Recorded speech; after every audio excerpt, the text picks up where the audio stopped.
এর মধ্যে দিয়ে ঝর্ণার কলকল ধ্বনি, পানির কলকল ধ্বনি আপনাকে না বিমোহিত করবে। এই জায়গাটা সেই আমাদের নিজেদেরই দেশ, আমাদের প্রিয় মাতৃভূমির সাদা পাথর নামে পরিচিত, যেটা সিলেটের ভোলাগঞ্জে অবস্থিত। ভারতের মেঘালয়ের পাদদেশে কত সুন্দর, কত সুশ্রী, কত মনোমুগ্ধকর প্রাকৃতিক পরিবেশ। যখন এখানে আসবেন তখন আপনার মনন সব ভালো হয়ে যাবে। আপনি তখন একটা চিন্তাহীন মানুষে পরিণত হবেন।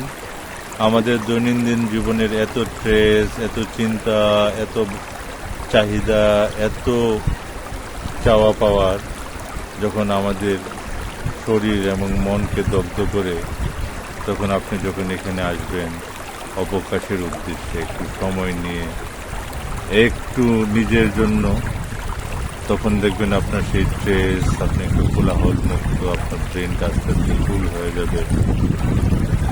এটা মানুষকে আবার কর্মোদ্যম করতে সহায়তা করে। এখানে আসা কিন্তু খুব একটা কঠিন না। আপনি ঢাকা থেকে বাসে, ট্রেনে অথবা আপনি বিমানে করে আসতে পারেন সিলেট থেকে আপনি একটা সিএনজি করে, প্রাইভেট কারে করে অথবা বাসে করে ভোলাগঞ্জ সরাসরি চলে আসবেন। সময় লাগবে 1 থেকে 1.5 ঘন্টা। খরচ মোটামুটি রিজনেবল। সিএনজি আপনি 400-500 টাকায় পাবেন, বাস 80 টাকা করে নেবে, প্রাইভেট কার একটা লিমিটেড টাকায় চলে আসবে। আসার পর এখানে আপনি যখন আসতে হবে, এখানে একটু দূরে আপনাকে নৌকায় আসতে হবে। এই নৌকা ভাড়াও 800 টাকা নেয়, আপনাকে এখানে নামাই দেবে। আবার যখন আপনি ওদেরকে ফোন দেবেন তখন নিয়ে আসবে। এক একটা নৌকায় সাধারণত 8 জন নেয়। আপনি যদি কম হন, এখানে আপনি খুঁজলে আরো 2-4 জন পেয়ে যাবেন। শেয়ারিংও আসতে পারেন অথবা একাও আসতে পারেন। আসার পথে যে নদীটা দিয়ে আপনি আসবেন, এটা কি অসাধারণ অনুভূতি। দুই পাশে বালুময়, একটু দূরে পাহাড়, তার পাশ দিয়ে নদী, কলকল ধলি নদীর ক্রিস্টাল ওয়াটার। এর মধ্যে দিয়ে যখন আসবেন তখন আপনার ভালো লাগে। আস্তে আস্তে আস্তে আস্তে শুরু হবে। এক সময় নদী থেকে নামবেন, তারপর একটু জায়গায় হাঁটবেন। হাঁটার পরে এই সুন্দর জায়গায় যখন আসবেন তখন আপনার অনুভূতিটা আরো বেশি ভালো লাগবে, আরো বেশি ভালো লাগবে।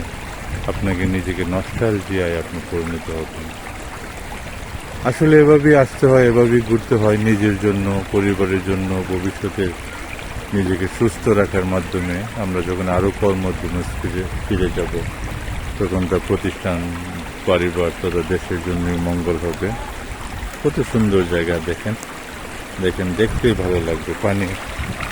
পানির কি কলকল আওয়াজ, কত ক্রিস্টাল ওয়াটার, কলকল আওয়াজ। এর মধ্যে দিয়ে যখন আমরা হাঁটতেছি পাথরের উপর দিয়ে, এই যে পাথর, এই এক পাথর থেকে আরেক পাথরের উপর দিয়ে আমরা হাঁটতেছি, আর নিচে পানির সেই আওয়াজ, সেই কলকল ধ্বনি, আপনাকে কেমন লাগবে? আপনার অনুভূতিটা নিজেকে একবার এখানে নিয়ে আসুন, নিজেকে কল্পনার জগতে এখানে নিয়ে আসুন। দেখেন পানির আওয়াজ কি, কেমন, কত সুন্দর সেই অনুভূতি। এটা কি দেশ মনে হয়? আমার সুন্দর, আমার প্রিয় বাংলাদেশ মনে হয় না, এটা মনে হয় কোনো বিদেশে আছি। আমি যদি কথা না বলতাম, আমি যদি এটা বলতাম যে এটা অন্য দেশ, মনে হয়তো আপনাকে এত সুন্দর দেশ, এত সুন্দর জায়গা। আসলে এটাই আমার সুজল সফলা, আমার সোনার বাংলাদেশ, আমাদের প্রিয় মাতৃভূমি, যে মাতৃভূমির জন্য এদেশের লাখো মানুষ রক্ত দিয়েছে। এখনো আমরা যুদ্ধ করতেছি, আমরা এগিয়ে যাব, কেউ আমাদের আটকে রাখতে পারবে না ইনশাল্লাহ। আল্লাহর সহায়তায়, মানুষের ইচ্ছায় এই দেশটা গড়ার পিছনে কত মানুষের কত অবদান, কত প্রবাসীরা তাদের সংসার রেখে, বাচ্চা রেখে, ওয়াইফ রেখে, মা বাবা রেখে বিদেশে কাজ করে বছরের পর বছর। চিন্তা করুন একবার, আমরা যখন দেশে থাকি, ইনকাম করি, তারা তাদের বাচ্চাদের দূর থেকে মোবাইলে দেখে, অনুভূতি 2 বছর 3 বছর পরে যখন আসে, আবার একটা সার্টেন টাইম পরে চলে যায়, কেমন তাদের অনুভূতি। তাদের দেশ গড়ার জন্য তাদের অবদানটা একবার চিন্তা করুন। ওনাদের এই কষ্টের বিনিময়ে আমরা এই দেশে ভালো আছি, এই দেশকে ওরা আগে নিয়ে যাচ্ছে। এই দেশের মানুষ এই দেশে থেকেও ব্যবসা করতেছে, কেউ চাকরি করতেছে, কেউ বিভিন্ন টেকনিক্যাল ইস্যুতে কাজ করতেছে। এই সবাই এই 18 কোটি বাংলাদেশের আমরা তো এভাবেই দেশকে এগিয়ে নিয়ে যাচ্ছি। তাই আমরা প্রত্যেকটা মানুষ, প্রত্যেকটা বাংলাদেশিকে আমরা যেখানে যে প্রান্তে আমরা থাকি না কেন, আমরা শ্রদ্ধার চোখে দেখব, আমরা বাংলাদেশি মানুষ হিসাবে দেখব। আমরা প্রত্যেকটা মানুষের সুখে দুঃখে এগিয়ে যাবো। এই জন্য কারণ যখন আমরা যখন বিপদে পড়েছি, আমরা যখন রাষ্ট্র আমাদের যখন ঝুঁকির মধ্যে পড়েছে, এই দেশের এই মানুষগুলো এই বুকের তাজা রক্ত আমাদের জন্য বিলিয়ে দিয়েছে, আমাদের সন্তানদের জন্য, আমাদের ভবিষ্যৎ প্রজন্মের জন্য। তাই চলুন আমরা দেশকে ভালোবাসি, দেশের পণ্য বেশি বেশি ব্যবহার করি, দেশের কল্যাণের জন্য কাজ করি, দেশের পজিটিভ ইমেজের জন্য আমরা কাজ করি। কত সুন্দর! এই যে এখানে আসার পর আমার দেশের প্রতি আরও আন্তরিকতা বাড়লো, দেশপ্রেম আরও মনে উদ্যোগিত হলো। আমরা সবাইকে নিয়ে আমরা দেশটাকে এগিয়ে নিয়ে যাবো ইনশাল্লাহ। আল্লাহ হাফেজ, আবার দেখা হবে আবার একটা স্পটে।